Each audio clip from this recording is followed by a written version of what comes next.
அவன் நடையொரு அழகு, அவன் படையொரு அழகு, அவன் கொடையொரு அழகு, அவன் பேச்சொரு அழகு, கண் வீச்சொரு அழகு, அவன் சிரிப்பொரு அழகு, அவன் சிந்தனை அழகு.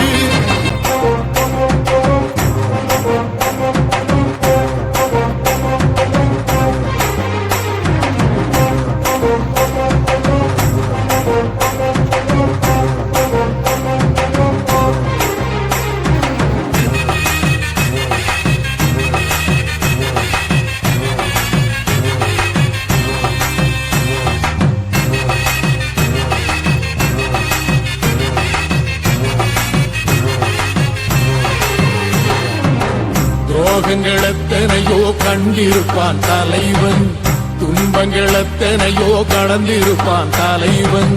நாங்கள் வென்று வாழத்தானே எங்கள் நாட்டை நாங்கள்